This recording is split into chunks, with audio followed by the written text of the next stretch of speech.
Mesdames et messieurs, chers invités, permettez-moi de vous souhaiter la bienvenue dans ce programme dénommé l'ASPAD Séminaire.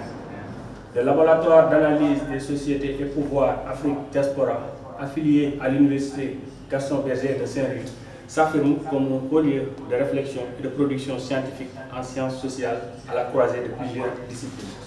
Sa vocation première réside dans l'analyse approfondie des mutations contemporaines affectant les sociétés africaines. Le laboratoire se consacre également à l'analyse de problématiques fondamentales telles que les défis démographiques, la transition écologique, les problématiques liées au numérique, aux politiques publiques, à la sécurité humaine, entre autres, tout en aspirant également à proposer des réponses innovantes et adaptées à ces enjeux complexes. Le laboratoire se veut également comme un espace de dialogue scientifique favorisant l'interdisciplinarité, mais aussi en rendant accessibles les savoirs produits par ces chercheurs sur les thématiques phares qui structurent ces axes de recherche.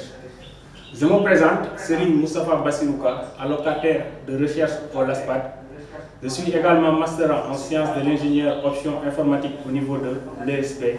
Je serai aujourd'hui en charge de modérer nos discussions au cours de cette rencontre. C'est un honneur pour moi aujourd'hui d'introduire cette série de séminaires qui aura pour thème général informatique et souveraineté numérique.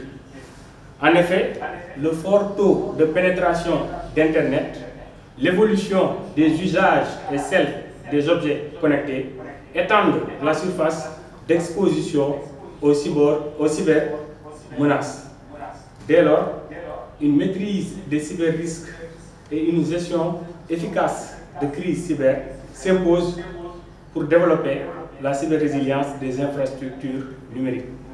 Maintenant, que cela soit à l'échelle d'un pays ou d'une organisation, la cybersécurité doit s'appréhender de manière globale et stratégique.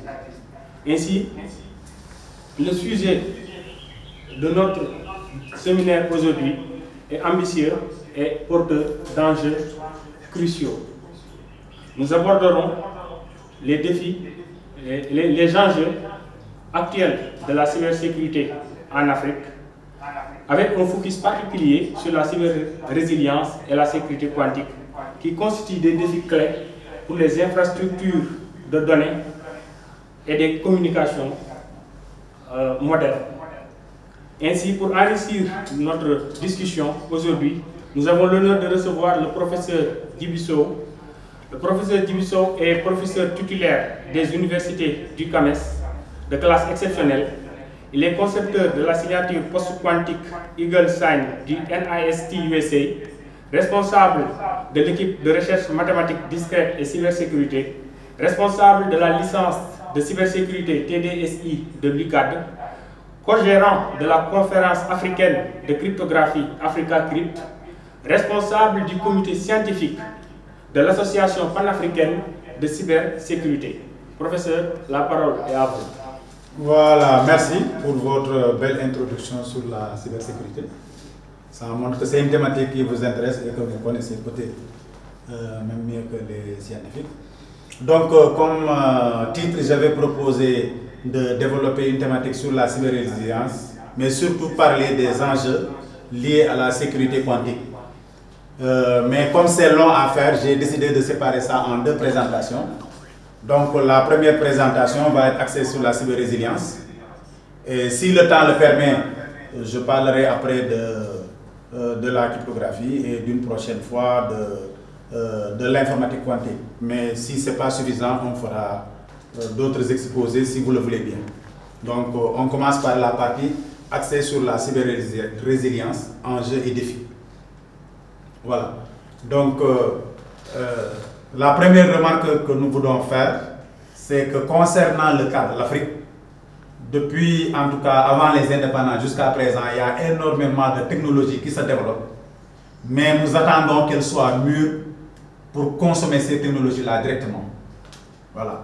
Souvent, au moment où ces technologies-là naissent et grandissent, soit on n'est pas au courant, soit on est tellement mal armé qu'on n'arrive pas à contribuer. Donc c'est cette alerte générale, en tout cas, que nous voulons lancer. Ça nous est arrivé sur l'énergie nucléaire dans les années 60. Les gens avaient peur à cause de la bombe atomique. Aucun pays n'a cherché à développer des capacités sur le nucléaire. Or, le nucléaire a d'énormes implications dans beaucoup de secteurs, notamment dans le domaine de la cybersécurité. Il joue un rôle important. Il joue un rôle important dans le domaine de la médecine, dans le domaine de l'agriculture.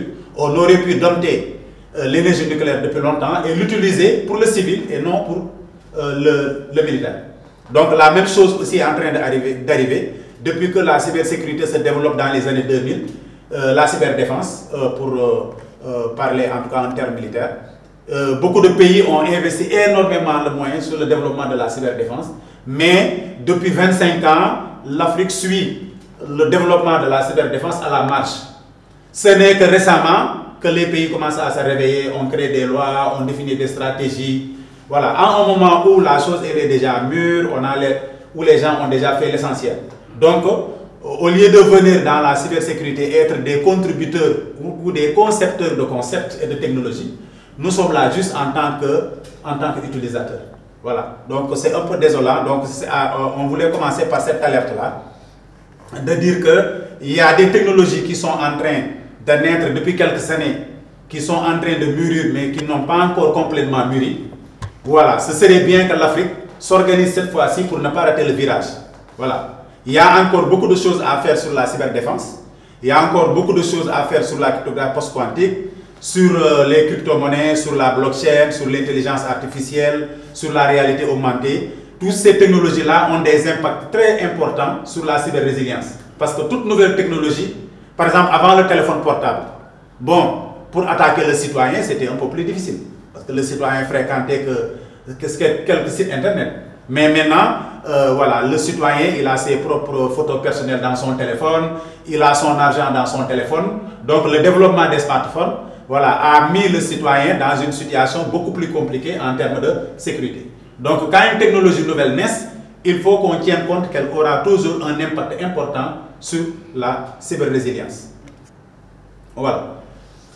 Donc, d'où l'intérêt de penser à cette nouvelle technologie-là, en tout cas dans le développement de la cybercriminalité. Les pans essentiels sur lesquels la cybercriminalité impacte aujourd'hui, et dont on ne parle pas assez souvent, nous voudrions mettre l'accent sur la compétitivité des entreprises. Parce que la sécurité des infrastructures critiques, la protection des données personnelles, c'est vrai que tout le monde en parle. Mais ce dont on ne parle pas souvent, c'est le problème de compétitivité des entreprises.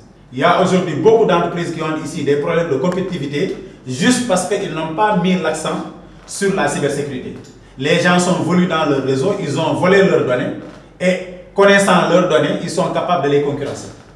Voilà, ils sont capables de les concurrencer. Donc ça joue un rôle extrêmement important. Évidemment, l'autre point sensible aussi lié à cette cybercriminalité que je voudrais souligner, c'est l'espionnage de masse. Voilà. Aujourd'hui, il y a une vague d'espionnage de masse qui se passe sur Internet. Il y a Facebook qui fait des efforts de temps en temps pour en tout cas fermer les pages qui sont dédiées à cet espionnage de masse. Mais apparemment dans nos pays, les gens ne réagissent pas trop par rapport à l'espionnage de masse qui est essentiellement fait par des services de renseignement étrangers. Voilà, par des services de renseignement étrangers. Maintenant, pourquoi évidemment la cybercriminalité joue un rôle important, ça personne ne le discute aujourd'hui, tout le monde le sait. Mais en termes de référence, lors de la Société mondiale de l'information de 2023, d'accord, il y avait quand même une résolution qui demandait à l'ensemble des États africains de tenir compte de l'augmentation des cybermenaces. Voilà, ça c'était une recommandation principale de la Société mondiale de l'information de 2023. Parce qu'aujourd'hui l'Afrique paraît comme étant le continent le plus vulnérable par rapport en tout cas à la cybersécurité. Et lors de ce sommet, les gens avaient fait des estimations. Hein.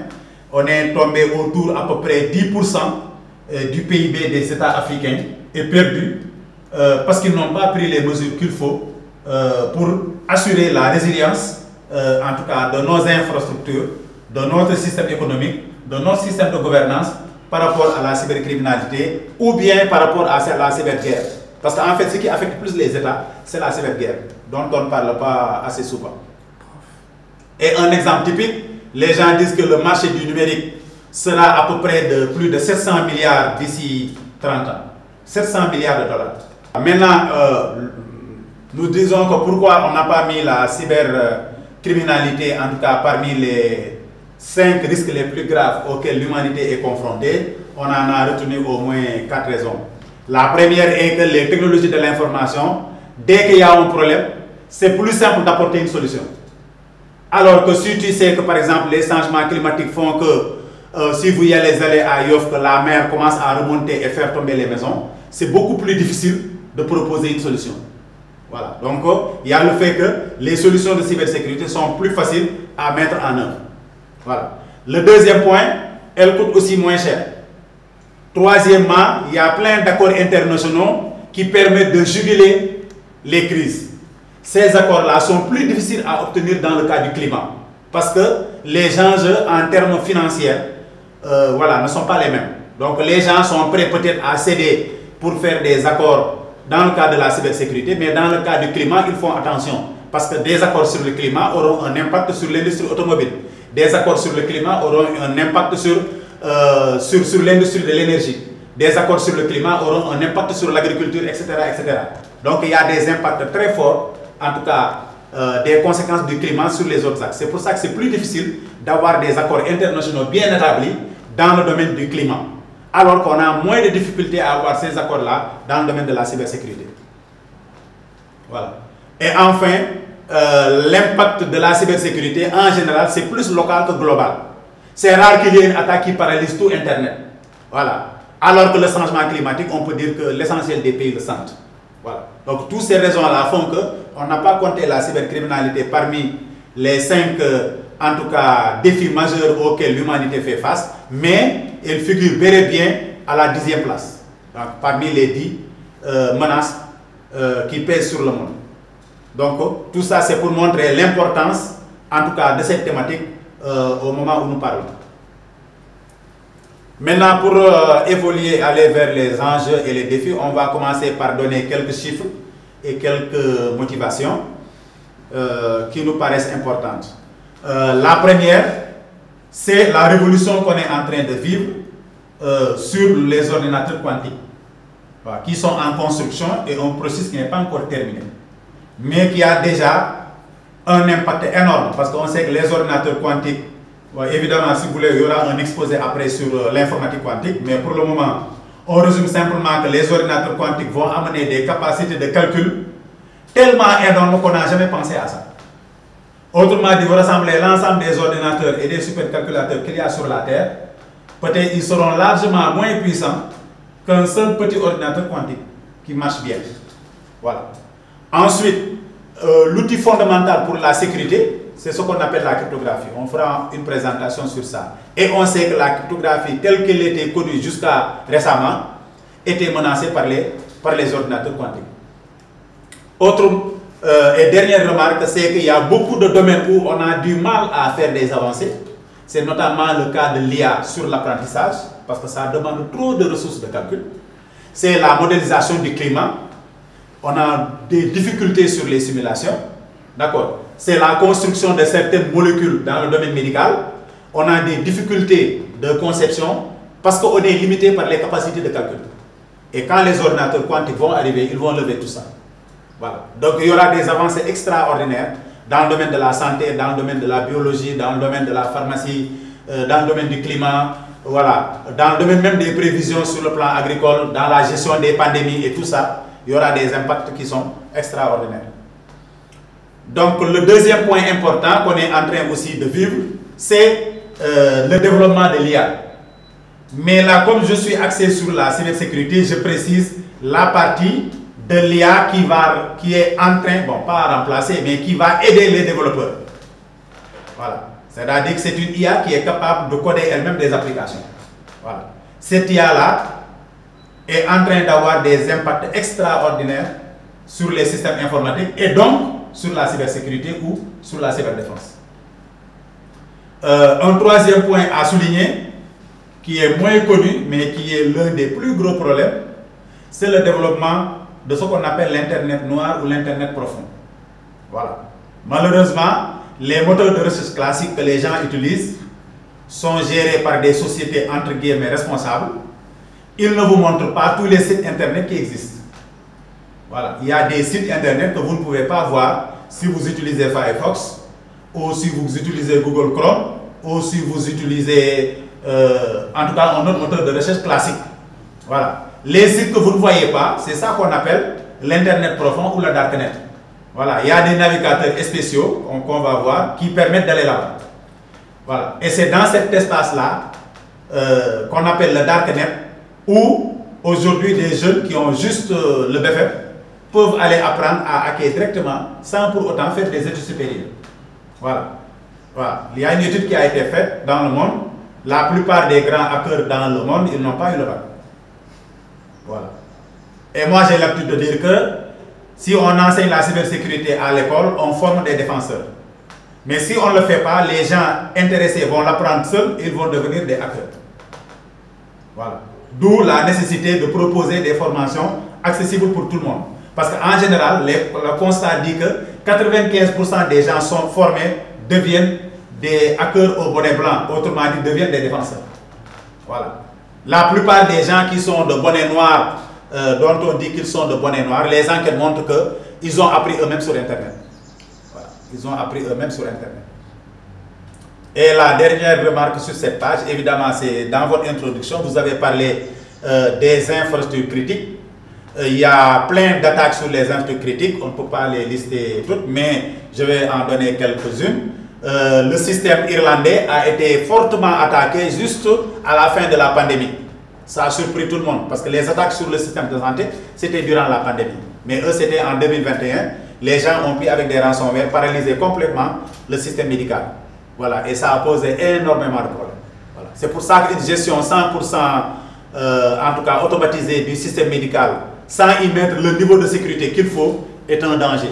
Et moi, j'aimerais bien qu'il y ait une enquête au Sénégal parce que si j'ai bonne... d'après les informations qu'on a eues dans les médias, il semble que l'année passée, l'État avait dit dans les médias qu'on était en train de tester le dossier médical électronique. Voilà, c'est tout ce qu'ils ont dit. Et il n'y a aucune visibilité sur les solutions de sécurité qu'on a mis derrière. Voilà, on n'en a pas de visibilité.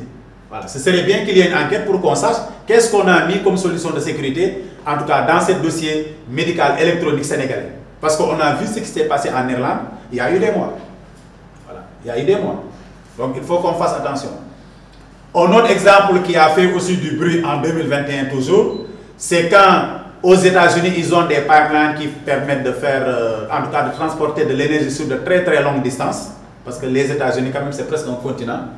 Et le système, l'infrastructure électronique qui gère ce pipeline-là a été attaqué. Et ça a paralysé le système. Donc les gens ne pouvaient plus convoyer l'énergie correctement. Et il y a eu des coupures de courant aussi des États-Unis. Donc ça a posé en tout cas un énorme problème. Donc il y en a plein d'autres. Le premier dont tout le monde se rappelle, c'est l'attaque des centrifugeuses iraniennes. Quand les gens ont pu bloquer la plupart des serveurs, en tout cas qui géraient le développement de l'uranium en Iran. Donc ça aussi, on peut considérer ça comme une infrastructure critique qui a été attaquée. Le cinquième point à signaler ici, c'est tout ce qui tourne autour de la désinformation de masse. Tout ce qui est cyberespionnage, tout ce qui est guerre des drones. Voilà. Aujourd'hui, c'est devenu des problématiques qui sont fondamentales dans le domaine de la cybersécurité. Et au sixième point, on a déjà la CEDEAO qui est une zone de libre-échange. Et après, maintenant, on doit aller vers la ZLECA qui va nous donner une zone de libre-échange africaine. Il y a même une zone de libre-échange en négociation avec l'Europe. Donc il faut que les gens aussi fassent attention. À chaque fois qu'il y a une zone de libre-échange, en tout cas, la vulnérabilité des entreprises augmente. Ils sont plus sujets à des attaques. L'exemple que je donne, si une entreprise kenyane qui fait du savon sait qu'elle ne peut pas exporter facilement à Dakar, l'usine qui vend du savon qui est à Dakar n'est pas son concurrent. Mais si c'est une zone de libre-échange, les Kenyans ont envie de venir vendre leur savon à Dakar. S'ils peuvent recruter des hackers pour connaître, pour avoir accès aux données de l'entreprise sénégalaise, ils vont le faire peut-être. Voilà, donc quand il y a une zone de libre-échange, d'accord, il faut que les gens sachent que aussi ça augmente les vulnérabilités à cause de la concurrence. Souvent, on n'en parle pas. Quand le président Macky Sall avait reçu le patronat, ils ont parlé de la ZLECA, Bon, moi je vais trouver que le discours était trop maigre parce que les gens ne parlaient pas de tous les axes fondamentaux qui sont soulevés en cas de zone de libre-échange. Voilà. Et le dernier point, c'est la diversité des technologies et des systèmes d'information. Donc tous ces points-là sont des motivations supplémentaires qui font qu'aujourd'hui, nous devons donner plus de place, en tout cas à la cyber-résilience.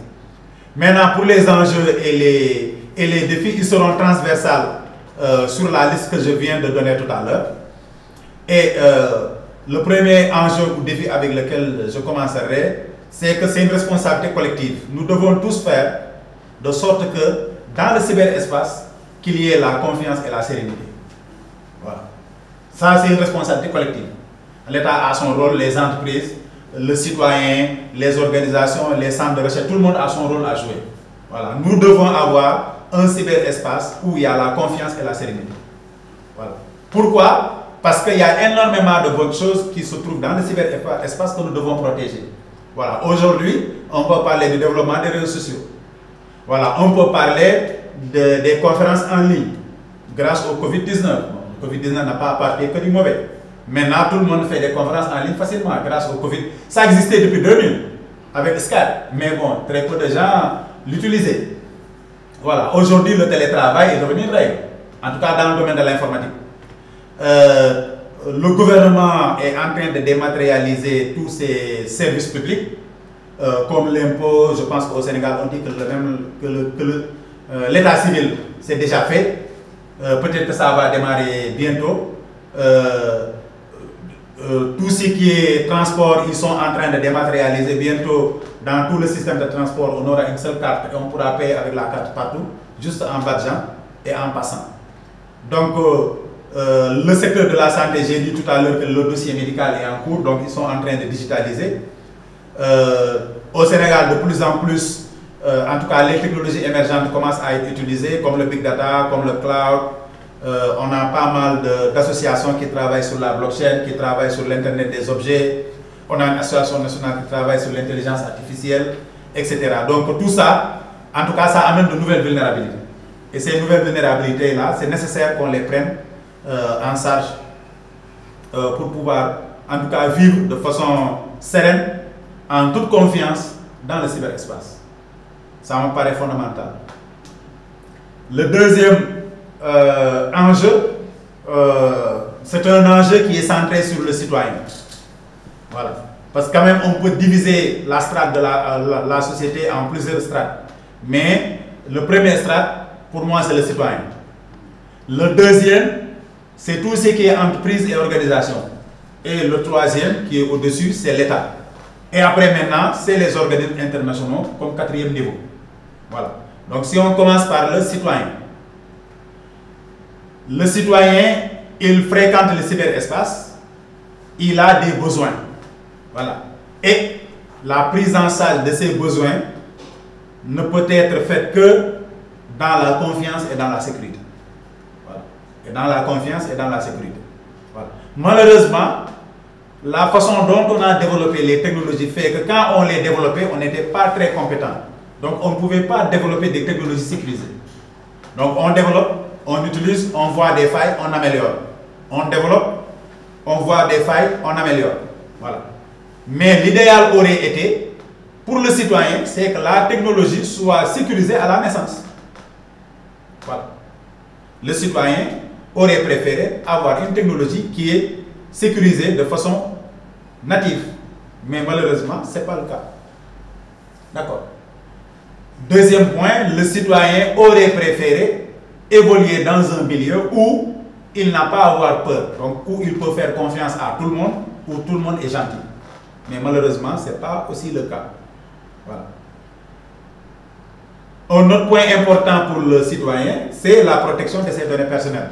Évidemment, au Sénégal, le problème, je peux dire que, entre guillemets, est réglé parce qu'on a une loi et puis on a une agence qui gère la protection des données personnelles. Même si elle n'est pas très populaire, beaucoup de gens ne la connaissent pas, beaucoup de gens ne savent pas s'ils ont des problèmes avec leurs données personnelles, comment s'y prendre pour s'approcher de cette agence-là. Je pense qu'il y a beaucoup de travail de publicité, en tout cas de sensibilisation à faire autour de cette agence-là pour que les gens sachent comment leurs données personnelles doivent être prises en charge. Un autre point important pour le citoyen, c'est la protection des libertés individuelles. Bon, ça c'est très vaste, mais dans le cas cyber, nous on entend par ça, c'est quand tu vas sur Internet, il ne faut pas qu'on puisse te surveiller. Tu dois être libre sur Internet, d'aller où tu veux, de te documenter où tu veux, de regarder ce que tu veux, sans pour autant que ni tes ennemis, ni les services de renseignement de l'État ne puissent te surveiller. Évidemment, ce n'est pas ça que les services de renseignement veulent, ils veulent pouvoir surveiller les gens. Mais on ne doit pas pouvoir te surveiller. Il y a des outils qui permettent de le faire, mais là aussi, on ne les a pas suffisamment popularisés. Beaucoup de gens ne connaissent pas ces outils-là. Et enfin, pour les inventeurs, ils ont besoin qu'on protège la propriété intellectuelle. Bon, les premiers qui sont menacés, c'est les gens qui sont dans la musique. Il y a plein d'artistes maintenant qui font des tableaux qui sont gérés par des crypto-monnaies, ce qu'on appelle les NFT, etc. Ils sont les plus menacés. Mais de plus en plus, les documents de propriété intellectuelle sont numérisés. Et si on ne les protège pas, les propriétaires, en tout cas, sont vulnérables. Et enfin, on a tout à l'heure parlé des technologies émergentes. Ils posent énormément de problèmes sur 3 aspects. J'ai parlé de la confiance tout à l'heure. Le deuxième point, c'est l'éthique. Il y a énormément de technologies qui posent des problèmes d'éthique. Bon, évidemment, c'est de l'IA dont on parle le plus, mais il n'y a pas que l'IA qui pose des problèmes d'éthique. La blockchain aussi pose des problèmes d'éthique. Voilà. Parce que, voilà, elle permet de gérer l'argent, elle permet de gérer des choses qu'on ne peut pas effacer. Voilà. Si jamais par malheur, on introduit des choses qu'on ne doit pas introduire dans une blockchain, ça peut poser des problèmes d'éthique. Donc, il y a des, même si c'est moins grave que l'IA, il y a des problèmes d'éthique qui sont liés, en tout cas, au développement des nouvelles technologies. Évidemment, quand un État aussi développe une technologie, on a besoin qu'elle soit équitable. Voilà, il y a un problème d'équité. Peut-être que les sociologues maîtrisent mieux que moi les aspects liés à l'équité. Donc, je ne développerai pas peut-être ce point-là. Voilà, le troisième groupe, c'est ce qui tourne autour de l'entreprise. Si on veut parler des enjeux.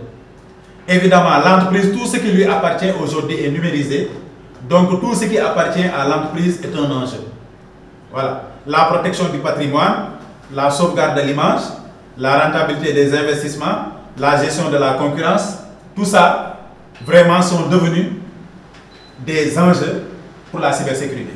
Voilà. Un exemple simple, ce que les gens ne savent pas, en entreprise, la liste des clients doit être secrète. C'est très important, la liste des clients d'une entreprise. Voilà. Donc, rien que si les gens ont accès à la liste de tes clients, ils peuvent mieux te concurrencer. Ils peuvent aller les voir et leur proposer un prix moins cher. Voilà. Donc, la liste des clients, rien que ça relève, en tout cas, c'est une problématique de cybersécurité. Voilà. L'autre point aussi, c'est les contrats. N'importe quel type de contrat en entreprise doit être caché. Si vous ne cachez pas correctement vos contrats, si votre concurrent a accès à vos contrats, il peut l'utiliser aussi pour vous concurrencer. Voilà. Donc, au niveau de l'entreprise, il y a énormément de choses, en tout cas, à faire dans le domaine de la cybersécurité.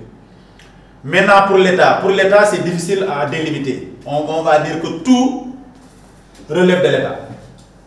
Voilà. C'est une longue liste. On ne peut pas tout lister, mais je vais peut-être en lister une dizaine. Voilà. Et le reste, chacun pourra compléter. Voilà. Le premier, c'est développer des capacités de résilience. À la fois pour le citoyen, pour l'État et pour les entreprises. Voilà. Nous devons tous déployer des capacités de résilience. La première question à se poser, c'est est-ce qu'on s'est organisé pour pouvoir résister aux attaques? Si vous êtes un individu, vous êtes simple utilisateur, est-ce que vous avez ce qu'il faut pour résister à une attaque? Si vous êtes une entreprise, est-ce que vous pouvez résister à une attaque?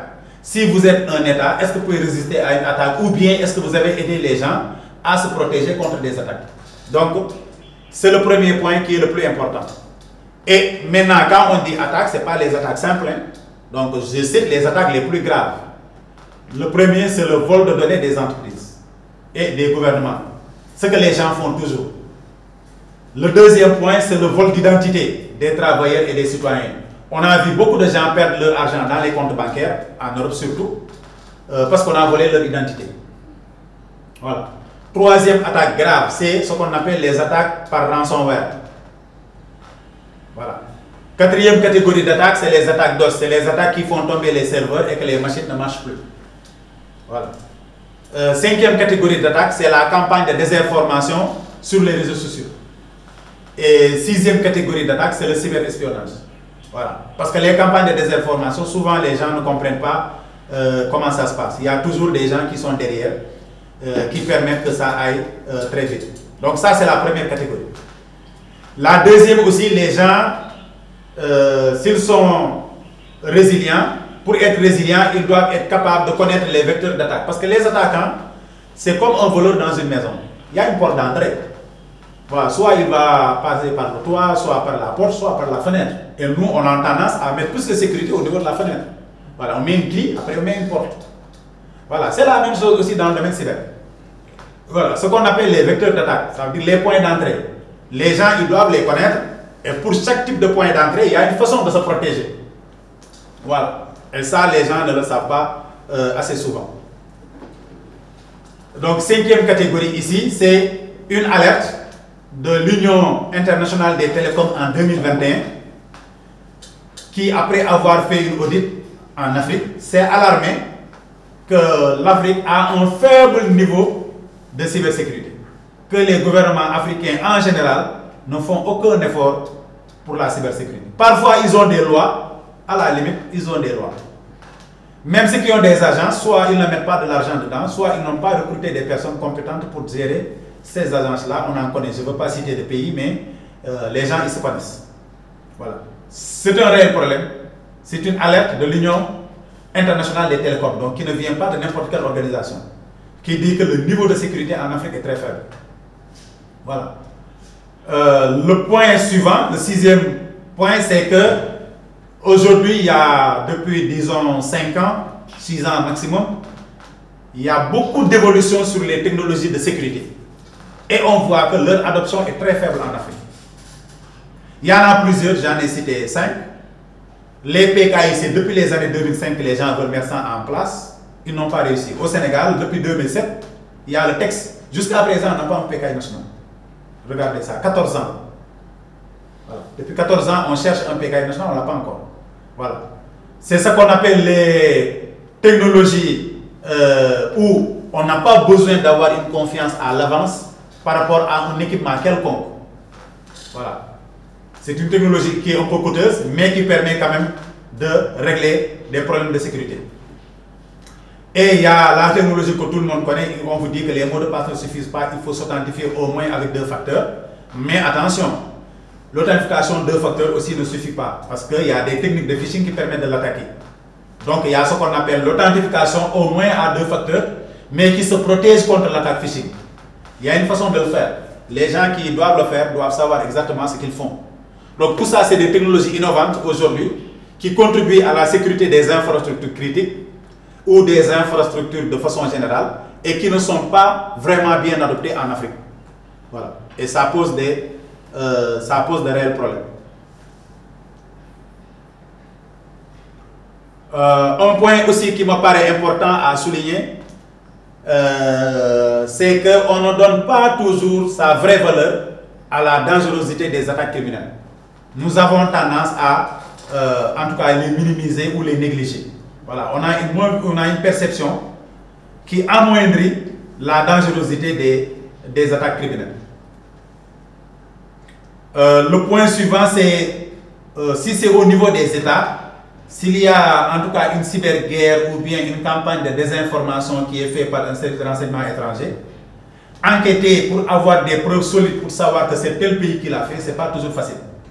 Voilà, ça veut dire que pouvoir dire que c'est tel État qui est derrière cette campagne de désinformation ou bien qui est derrière cette campagne de cyberguerre, ce n'est pas toujours facile. Ce n'est pas comme dans la vraie vie où si quelqu'un tire une bombe vers votre pays, vous pouvez savoir à peu près c'est quel pays qui l'a fait. Voilà. Dans le cyberespace, c'est beaucoup plus difficile parfois à trouver. Voilà. Il y a des accusations qu'on peut faire, mais avoir des preuves solides, c'est extrêmement difficile. Voilà. Un autre point ici, c'est dans le domaine de la cybercriminalité, les gens ont peur de partager les informations. Voilà, parce qu'il y a une image commerciale à protéger, il y a une image personnelle à protéger. En tout cas, il y a un problème d'image ou de peur par rapport à la concurrence qui font que les gens gardent l'information. Maintenant, si les gens n'ont pas l'information, est-ce que les chercheurs, les scientifiques, les sociologues, etc., ne peuvent pas faire un bon travail? Parce qu'un bon travail repose sur des données fiables. Voilà. D'abord des données temps réel, mais des données fiables. Si on n'a pas ces données-là, on ne peut pas faire une bonne recherche, ce n'est pas possible. Donc il faut que de plus en plus que l'autorité, que les entreprises, que les gens sachent que s'il y a un problème, les données qu'ils partagent, d'accord, c'est pour permettre à ceux qui sécurisent de bien faire leur travail. C'est pour permettre aux chercheurs de faire de bonnes propositions qui demain seront appliquées. Voilà. Mais on ne peut pas se plaindre que les chercheurs qui cherchent ne trouvent pas, alors que vous avez des données importantes, vous ne les partagez pas.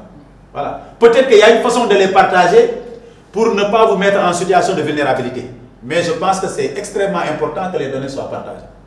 Sinon, on ne s'en sortira pas. Maintenant, pour ce qui concerne l'État, l'État a toutes les responsabilités, mais il y en a au moins quelques-unes qui sont des responsabilités phares. La première dont vous avez parlé tout à l'heure, c'est la protection des infrastructures critiques.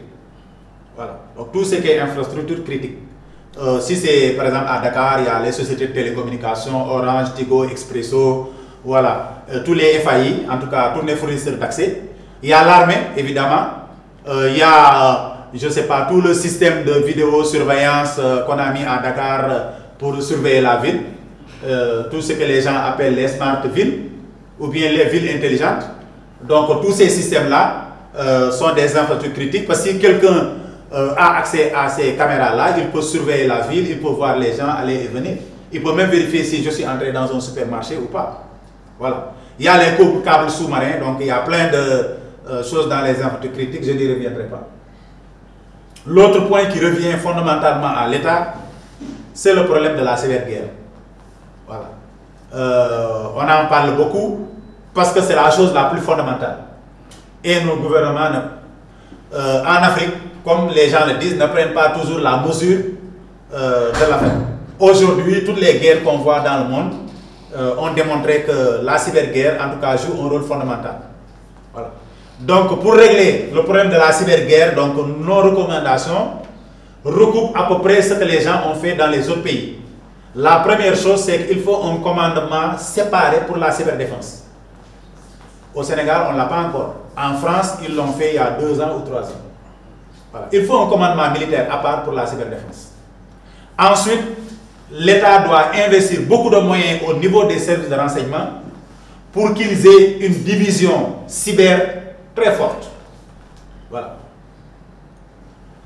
Ensuite, il faut former et recruter de très bons hackers qui travaillent pour l'armée, qui sont capables de pénétrer les systèmes des pays adversaires ou ennemis en cas de besoin. Donc ça, c'est fondamental. L'autre, bon, c'est un problème d'argent aussi. L'État doit déployer des moyens de guerre électronique. Aujourd'hui, tout le monde le sait, avec les drones, vous n'avez que 2 solutions. Soit vous avez vu le drone à temps, vous allez envoyer un autre drone qui va lui lancer, je ne sais pas, un objet pour l'arrêter, ou bien vous êtes capable de le faire tomber en le bruyant. Maintenant, le faire tomber en le bruyant, c'est plus pratique. Donc, il est urgent de développer une capacité sur la guerre électronique. Voilà. C'est la seule façon efficace d'arrêter les drones. Que ce soit les drones de petite taille, que ce soit les très grands drones militaires. Il n'y a que la guerre électronique qui peut les arrêter. Voilà. Or, c'est devenu quelque chose de très urgent. On a vu les terroristes au Mali, au Niger utiliser des drones. Voilà. C'est arrivé il n'y a même pas 3-4 mois. Ils utilisent des drones aujourd'hui. Voilà. Donc si on n'est pas capable de brouiller ces drones-là, comment on va faire? Donc je pense que...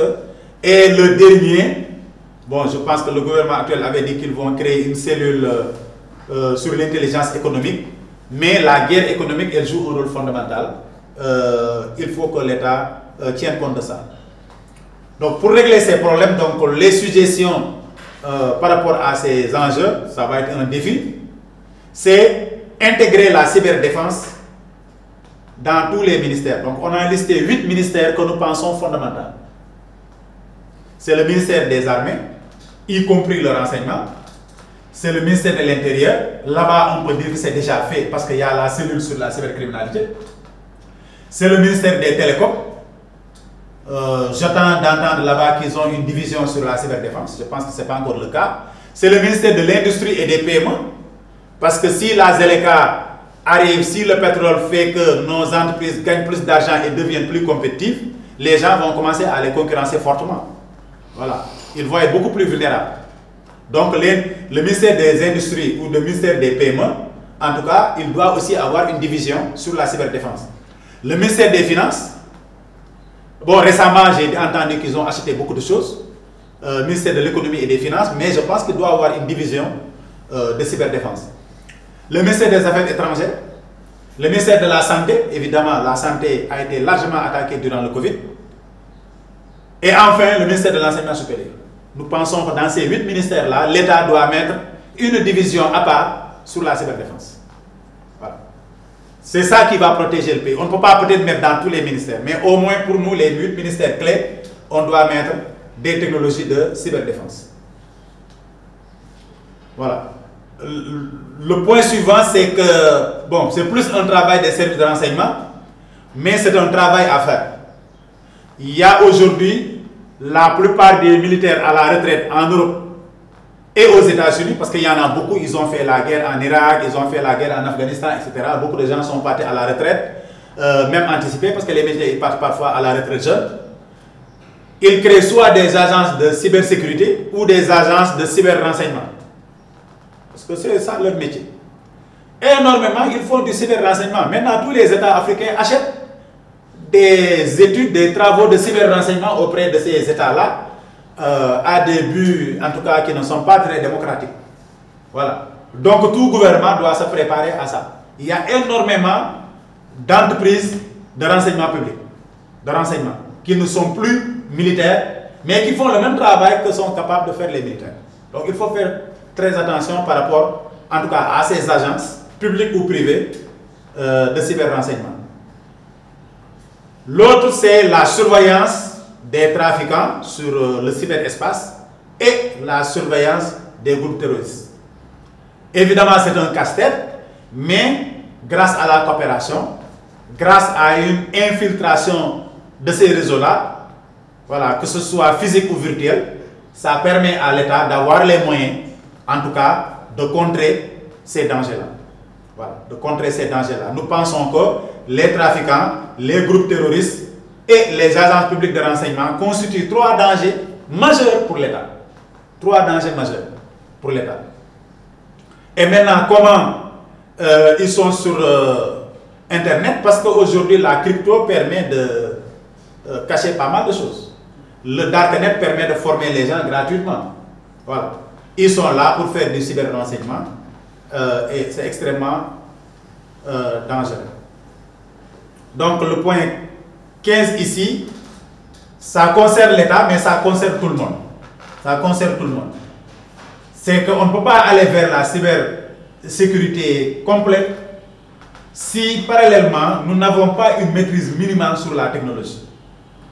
Un exemple typique, c'est les beepers du Hezbollah. On a vu au Liban, quand les beepers ont explosé, il y a eu plus de 1000 blessés. Pourquoi? Parce qu'ils ont acheté une technologie. Personne n'a ouvert pour vérifier ce qu'il y a dedans. Voilà. Aujourd'hui, qui sait, est-ce que nos téléphones ne sont pas piégés? Voilà. Est-ce qu'un gouvernement a le droit d'utiliser un téléphone qui n'est pas vérifié à l'avance? On a vu ce qui est arrivé en Allemagne avec la première ministre Angela Merkel, avec la chancelière plutôt Angela Merkel. Parce qu'elle avait utilisé son téléphone personnel, les gens l'espionnaient. Plus récemment, c'est arrivé avec Pegasus en France et en Espagne. Bon, le premier ministre espagnol, le président français, les gens essayent de les espionner avec Pegasus. Voilà. Donc, nous devons avoir en tout cas une maîtrise minimale sur la technologie. Évidemment, maîtriser toute la technologie, c'est difficile. Mais il y a un minimum de contrôle sur la technologie à avoir. Voilà. Donc, un État, par exemple, les ordinateurs qu'il utilise, il faut faire une usine de montage sur place. Voilà. Les téléphones portables de l'État, il faut une usine de montage sur place qui vous permet de suivre toute la chaîne de production. Voilà. C'est pas cher. Voilà. Plein de pays sont en train de le faire. La Guinée est en train de le faire. La Côte d'Ivoire l'a commencé depuis quelques années. D'ailleurs, c'est un Béninois qui avait proposé le projet au Bénin. Personne ne l'a écouté. Il est parti le présenter en Côte d'Ivoire. Maintenant, ça marche très bien là-bas. D'accord. Donc, il faut que l'État, parce que l'État a besoin de milliers d'ordinateurs par an. Il n'y a pas de raison qu'il les achète. Non, il a besoin de milliers de téléphones par année. Pourquoi il doit les acheter? Non. Est-ce que vous devez être un directeur dans le domaine des finances ou être un gendarme gradé et puis les secrets de l'État que vous gérez et que vous parlez avec un téléphone public que tout le monde peut entendre? Non. Ça doit être un téléphone monté sur place et un téléphone crypté. Comme ça, il n'y a que toi et celui qui t'écoute qui entendent ce que tu es en train de dire. Voilà. Nous pensons que c'est absolument important que l'État aille vers ça. Il y a eu énormément de dégâts dans ce domaine-là. Mais il y a des pays qui parfois, bon, évidemment en France avec le président Macron il y a eu des problèmes, mais si on regarde le cas de la gendarmerie française, ils avaient décidé depuis 2008, voilà, de prendre l'ensemble des 70 000 ordinateurs qu'ils avaient, de les faire passer sous Ubuntu avec un contrat spécial, où c'est eux-mêmes qui gèrent tous les mises à jour du système d'exploitation. Voilà. Pour être sûr que le système d'exploitation qu'ils ont est clean. C'est un contrat qu'ils avaient signé avec Ubuntu en 2008. Et ils ont installé 70 000 ordinateurs. Voilà. C'était un très bon exemple d'une mainmise sur la technologie. On n'a pas besoin de redévelopper le système d'exploitation, mais on peut avoir des garanties, parce que la difficulté principale, c'est au niveau des mises à jour. C'est les mises à jour qui apportent la sécurité, mais si vous ne maîtrisez pas ça, c'est à partir des mises à jour aussi qu'on vous crée des problèmes. Ah oui, parce que c'est une porte ouverte qui autorise que des données entrent. Voilà. On ne peut pas s'assurer, dire que c'est uniquement des choses gentilles qui vont entrer.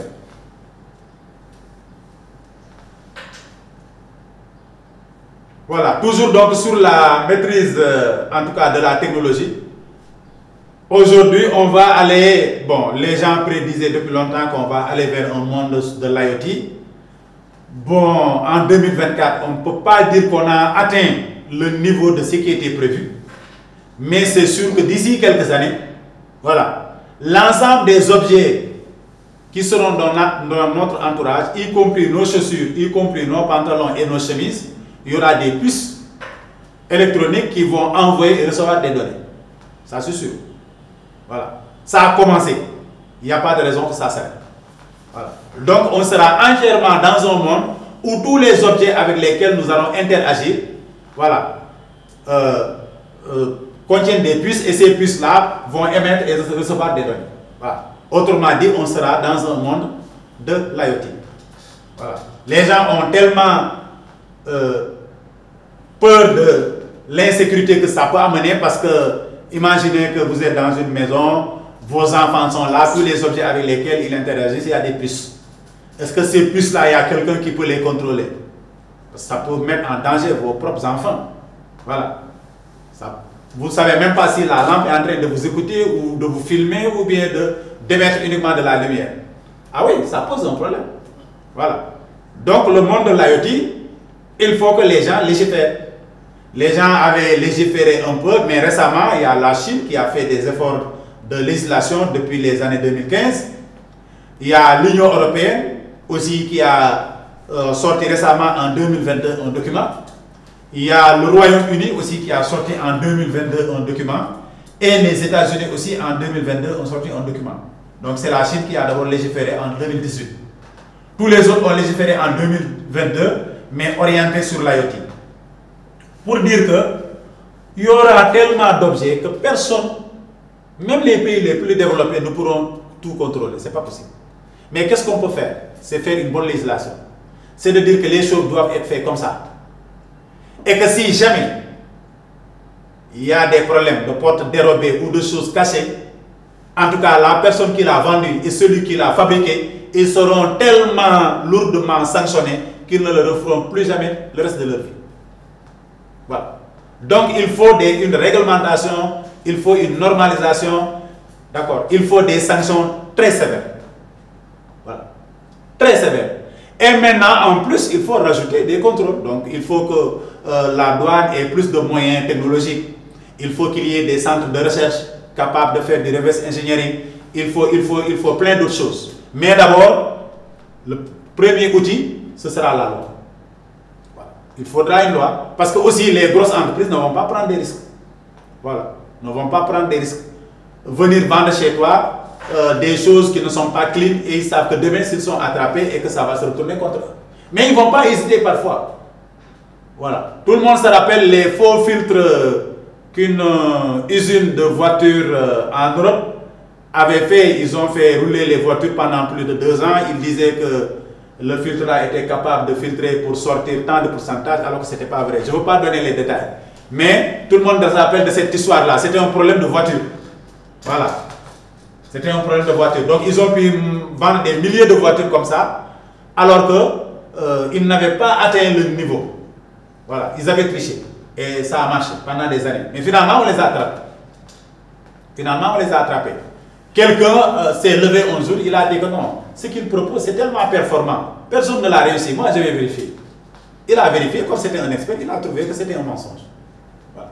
Mais il faut toujours légiférer. Nous pensons que légiférer, c'est extrêmement important. Donc, en Afrique, on a fait des législations sur la cybersécurité de façon générale. Mais je pense que légiférer spécifiquement sur les infrastructures critiques et légiférer sur l'IA, peut-être que ça va venir bientôt, parce qu'il y a une stratégie nationale sur l'IA, et légiférer sur l'IoT, ça je pense que c'est très urgent. C'est très urgent parce que les autres pays viennent de le faire il y a que 2 ans, 3 ans. Je ne pense pas qu'en Afrique on l'ait déjà fait.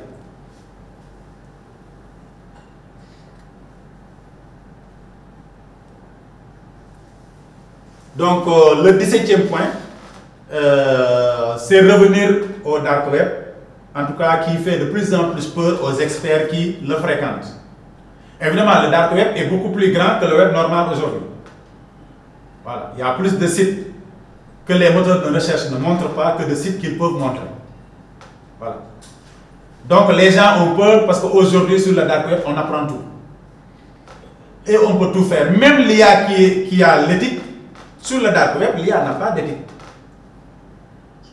Tu vas aujourd'hui sur ChatGPT, tu lui dis je veux un ransomware, il va refuser.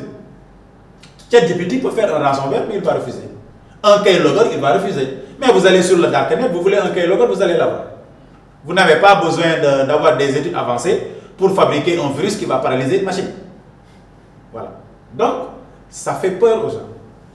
Voilà. Il faut vraiment que les États prennent le devant dans une coopération internationale et mettre des moyens sur le renseignement sur le dark web, parce que le dark web, la seule solution, c'est du renseignement. Voilà. Que les gens soient présents sur le dark web pour savoir ce qui s'y passe. Voilà. Parce que quand même, si tu y vas, on ne cache rien. Voilà. C'est les gens qui ne veulent pas y aller. Voilà. Mais il faut que les gens y aillent pour savoir ce qui se passe. Voilà. Je pense que là, j'ai résumé l'essentiel des défis et des enjeux que je voulais soulever. Et là, maintenant, je vais peut-être passer quelques recommandations d'ordre général. La première, c'est que, bon, ça c'est plus pour un État. Un État doit avoir une vision qui est opérationnalisée clairement dans une politique. Deuxièmement, un État doit avoir en tout cas les textes législatifs et réglementaires et les mettre à jour régulièrement. Au Sénégal, on nous promet une mise à jour des textes depuis quelques années, mais on ne sait pas exactement où est-ce qu'ils en sont. Nous proposons que le pilotage, en tout cas de la cybersécurité ou de la cyberdéfense au niveau national, soit géré par l'armée. C'est comme en France, aux États-Unis, c'est géré par l'armée. Nous proposons aussi qu'il y ait la création d'un centre de recherche sur la cyber-résilience, où on aura à la fois les chercheurs qui sont dans les facultés des sciences, ceux qui sont en droit, ceux qui sont en lettres, sociologie, psychologie, ceux qui sont en économie. Voilà. Ça veut dire que c'est un centre qui fédère tous les types de recherche qui contribuent, en tout cas, à la cyber-résilience. L'autre, c'est de remplacer la commission de protection des données personnelles par une agence et ensuite de créer, en tout cas, toutes les structures qui interviennent dans le domaine de la cybersécurité qu'on ne retrouve pas toujours en Afrique.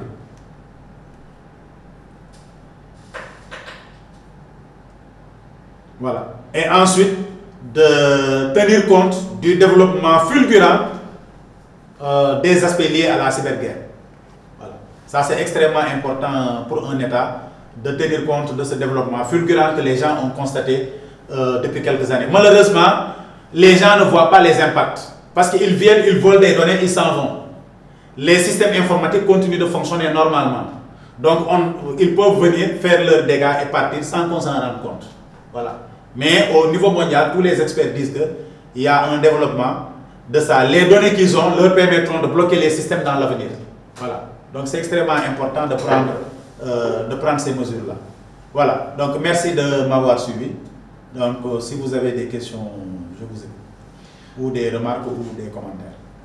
Merci, professeur, pour cette intéressante présentation. Nous allons à présent passer aux questions, mais entre-temps, nous avons noté quelques questions intéressantes au niveau du chat. Si également vous avez envie de discuter ou bien d'intervenir avec le prof, vous pouvez lever la main.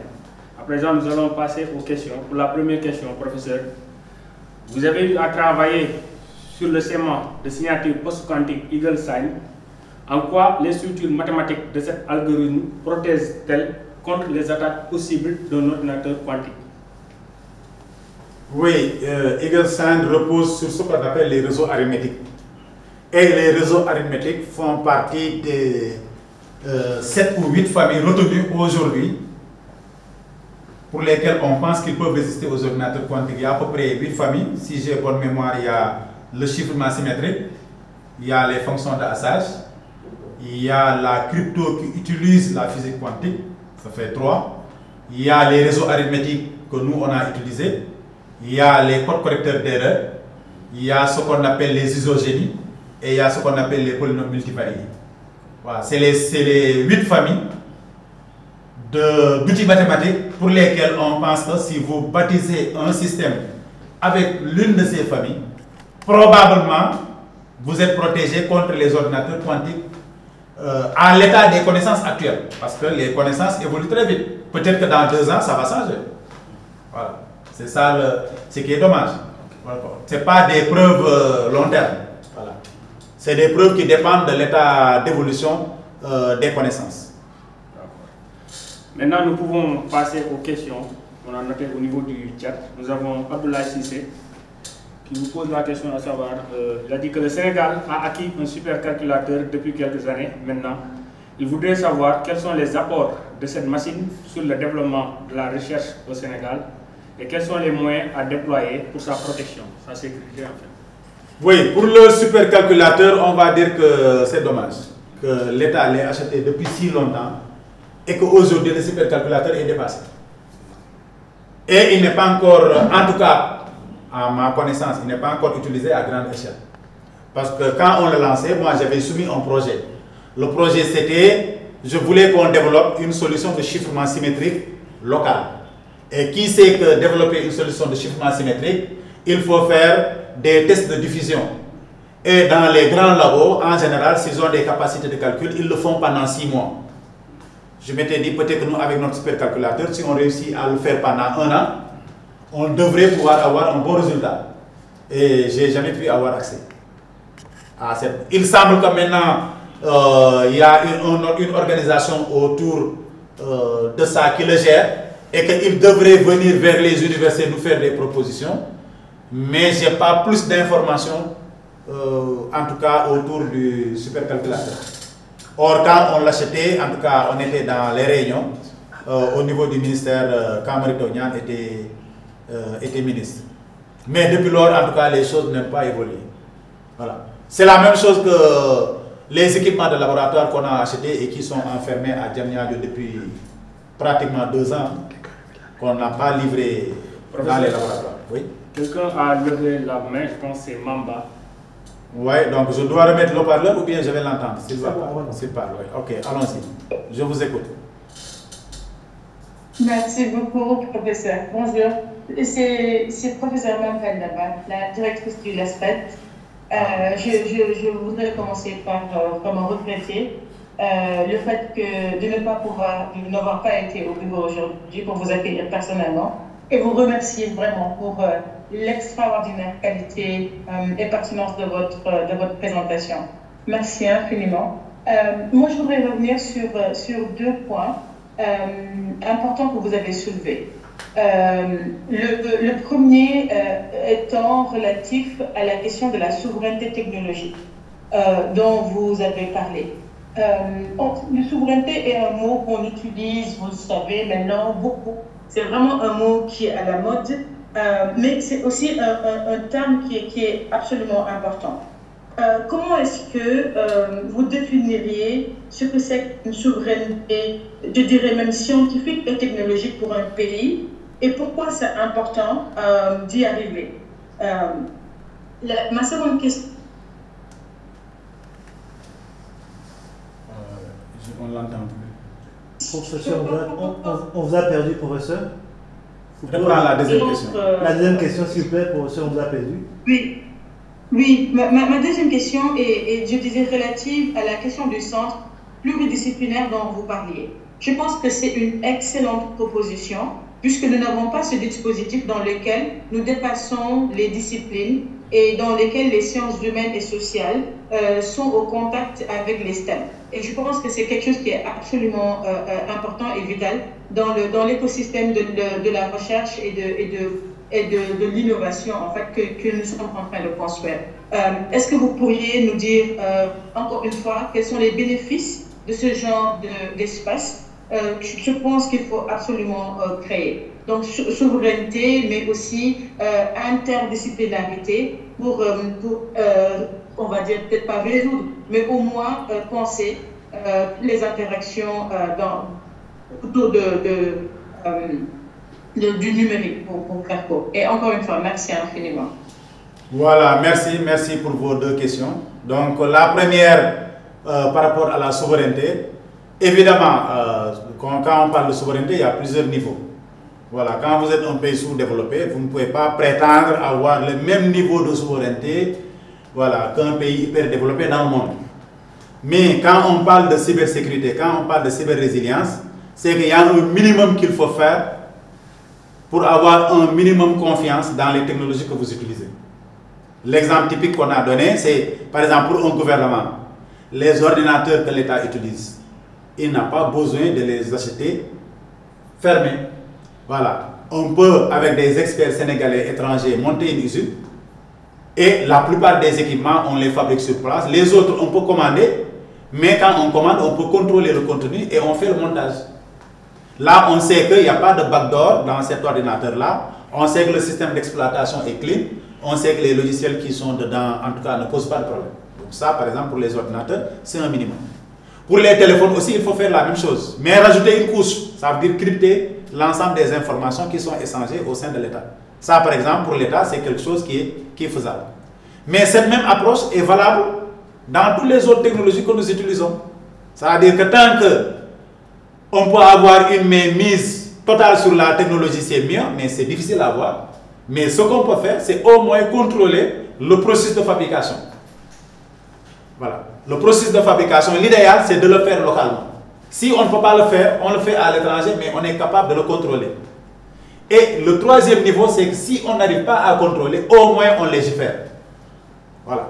On fait une législation qui empêchera les gens, en tout cas, de mettre des choses qui ne sont pas recommandables. Mais c'est absolument nécessaire qu'on aille vers cette, entre guillemets, semi-souveraineté, pour ne pas dire souveraineté totale. Parce que la souveraineté, elle s'acquiert au bout de dizaines d'années.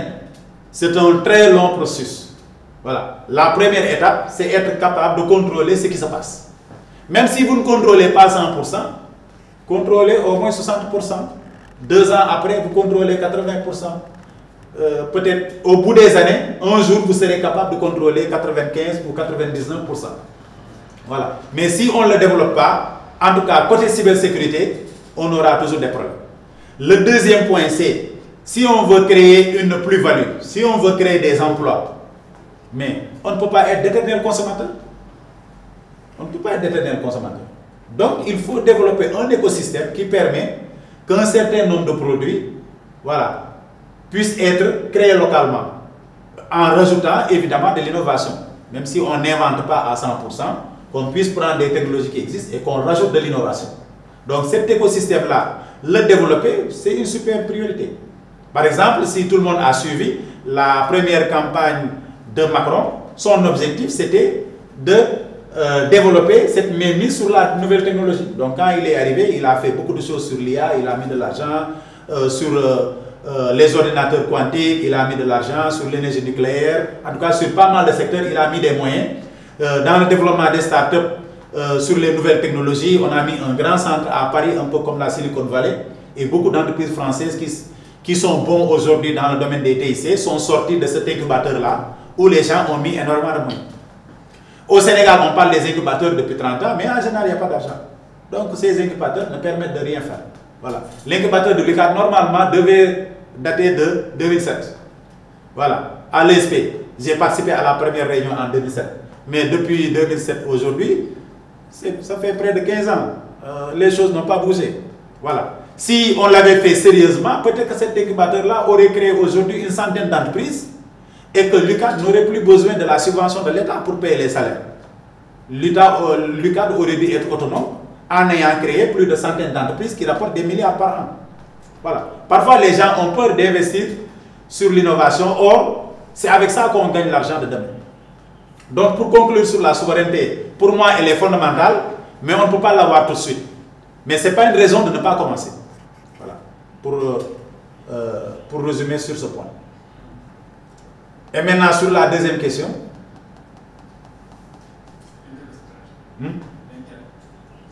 Ah, ok, c'est sur le centre de recherche. Oui, oui, sur le centre de recherche, on est en train d'y réfléchir avec des collègues, certains sont au Sénégal, d'autres sont à l'étranger, et ce serait bien qu'on ait d'autres acteurs qui nous rejoignent dans cette mouvance-là. On a réfléchi avant, mais les gens avaient dit que c'est plus prudent qu'on attende après les élections de préparer un petit document autour de ça et de voir si ça pouvait intéresser les nouvelles autorités. Qu'on ait un centre pluridisciplinaire, voilà, qui peuvent avoir évidemment un tronc commun, ça veut dire c'est la résilience, mais chacun a son domaine. Où on aurait dans le même centre des mathématiciens, des informaticiens, des ingénieurs, des sociologues, des juristes, etc. Chacun d'eux a ses propres thématiques de recherche, mais de temps en temps, on peut avoir un train commun sur la cyber-résilience ou sur le cyberespace. Voilà. Donc, on était en train de rédiger un petit draft de 2 pages. Si j'ai vos coordonnées, je suis très ouvert pour vous le partager et recueillir votre avis en tant que chef de labo. On serait très heureux d'en discuter avec des gens qui sont, en tout cas, au-delà de la sphère classique avec laquelle on travaille d'habitude. Mais nous pensons que c'est une absolue nécessité, cette ouverture-là. Elle ne viendra pas comme ça. C'est dans un environnement adapté que les gens vont pouvoir faire des collaborations. Je donne un exemple. À chaque fois que les gens ont discuté de la stratégie nationale sur la cybersécurité, moi, j'ai toujours demandé, si on le fait, de temps en temps, on invite un juriste. Mais où sont les économistes? Où sont les sociologues? Où sont les psychologues? Mais chacun a un rôle à jouer dans ça. Voilà. Est-ce que uniquement des informaticiens doivent s'enfermer et quelques agents de l'État et écrire une stratégie nationale de cybersécurité? Non, ce n'est pas normal. Et pourtant, c'est ce que les gens font. Voilà. C'est ce que les gens font. Or, si j'ai bonne mémoire, je pense que, en tout cas, il y a une stratégie qui a été écrite en France il y a quelques années. Je ne sais pas si c'est la cybersécurité ou le nucléaire, mais je vais encore vérifier. C'était dirigé par des sociologues. Et pourtant, l'équipe à 90%, c'était des scientifiques. Mais quand on doit écrire quelque chose de national, voilà, on ne prendra pas uniquement des mathématiciens, uniquement des informaticiens, uniquement des physiciens pour l'écrire. Parce que les résultats sont destinés à être utilisés par tout le monde, ou bien les conséquences vont impacter le pays dans son entier. Voilà. Donc, dans la constitution des équipes, on doit tenir compte de cette pluridisciplinarité. Donc, pour moi, elle est fondamentale, non seulement pour développer la recherche, mais c'est l'environnement dans lequel on est qui existe ça. Voilà. On n'a pas besoin tous de travailler dans les mêmes thèmes, mais il y a des choses qu'on est obligé de faire ensemble. Voilà. Merci. Voilà, merci professeur.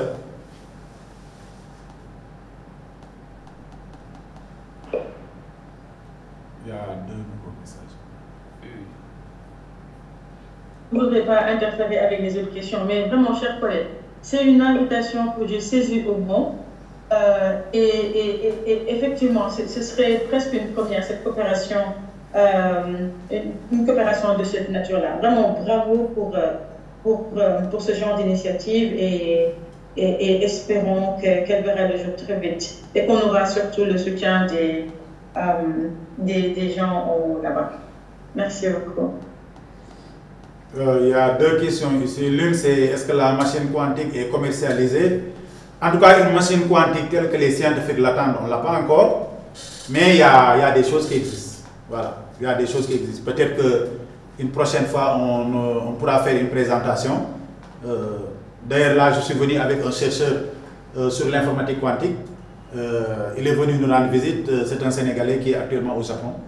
Il travaille sur l'informatique quantique. Donc, si dans l'avenir, le labo veut faire une présentation sur ça, je pense qu'on peut vous faire une présentation. Ça, il n'y a pas de problème. Même une fois rentré. Il peut se présenter tout de suite. Voilà. Je lui donne le micro, il se présente. Il peut se présenter rapidement, il n'y a pas de souci.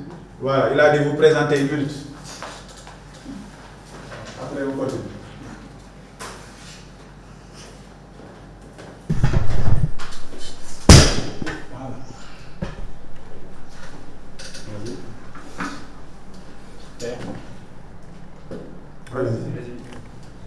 Merci beaucoup. Donc, mon nom c'est Bernard Ousmane Sané.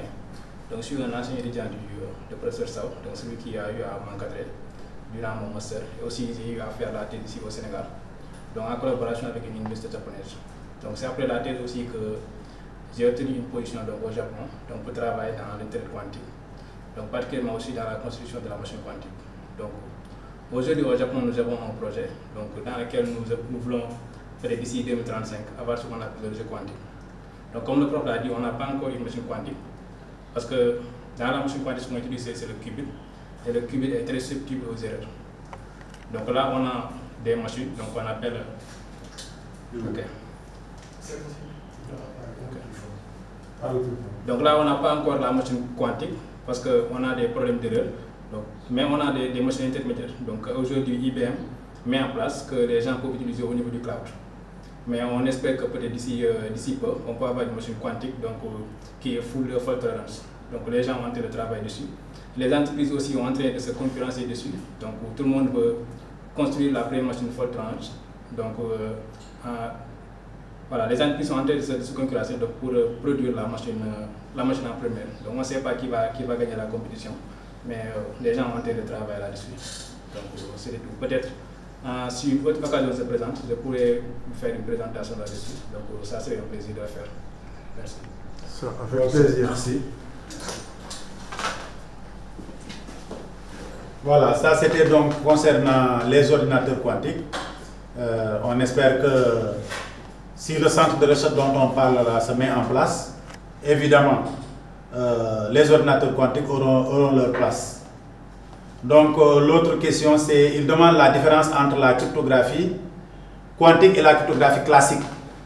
Oui, là j'ai déjà écrit un exposé sur la cryptographie, mais le temps aujourd'hui ne permet pas de le présenter, peut-être qu'une prochaine fois. Mais je peux déjà vous dire que il y a 3 mots similaires. Il y a cryptographie classique, il y a cryptographie quantique et il y a cryptographie post-quantique. Voilà. La cryptographie classique, c'est ce qu'on a fait jusqu'au moment où je parle. La cryptographie quantique, c'est la crypto qui utilise les principes de la physique quantique. Et la seule chose qu'on sait faire aujourd'hui, c'est d'échanger des secrets. C'est échanger une clé. On ne peut pas signer avec la crypto quantique. Voilà, on ne peut pas... voilà, c'est juste échanger une clé qu'on peut faire pour le moment. Voilà, donc mais c'est énormément de choses. Échanger une clé déjà, c'est formidable. Voilà, c'est tout ce qu'on sait faire. Maintenant, la crypto post-quantique, c'est quoi? C'est un ensemble d'outils mathématiques et de physique qui permettent de créer des protocoles de cryptographie qui probablement résisteront aux attaquants qui vont utiliser les ordinateurs quantiques. Voilà. Donc c'est ça la différence entre les 3 termes. Mais si une autre occasion se présente, j'ai déjà fini d'écrire l'exposé, je pourrais faire une présentation complète sur la cryptographie. Ça fait plaisir. Question suivante. Pour la question suivante, professeur, Ouais. nous avons Mamadou Kindi Diallo qui a posé la question à savoir quels sont les outils de sécurité que nous pouvons utiliser pour naviguer sur Internet en toute confiance sans être inquiété par l'espionnage et le vol de données. Ah oui, il y en a plusieurs, mais le plus connu c'est Tor, T-O-R. Voilà. Le plus connu c'est Tor. Vous mettez, dès que vous tapez Tor, c'est lui qui apparaît le premier sur tous les navigateurs. Voilà. C'est celui-là qui est le plus utilisé. Il y en a plein. Voilà. Mais celui qui est le plus utilisé dans le monde et en plus, en tout cas moi, tous les scientifiques que je connais ont confiance à l'équipe qui fait ce travail-là. C'est-à-dire que Tor n'est pas créé par n'importe qui. C'est des chercheurs, c'est des cryptographes comme moi de très haut niveau qui l'ont fait et les gens qui les connaissent ont vraiment confiance. Voilà. C'est l'une des rares technologies pilotées par une équipe américaine et les gens ne doutent pas que même le gouvernement américain ne connaît pas le secret. Voilà. Il y a plein d'Australiens, il y a plein d'Asiatiques, il y a même des Africains maintenant dans cette équipe, surtout beaucoup d'Indiens. Il y a beaucoup d'Indiens récemment, surtout des femmes. Voilà, c'est vraiment Tor qui est l'outil principal. Il y en a plein d'autres, mais vraiment, si vous allez sur le site de Tor, vous trouverez tout ce que vous voulez.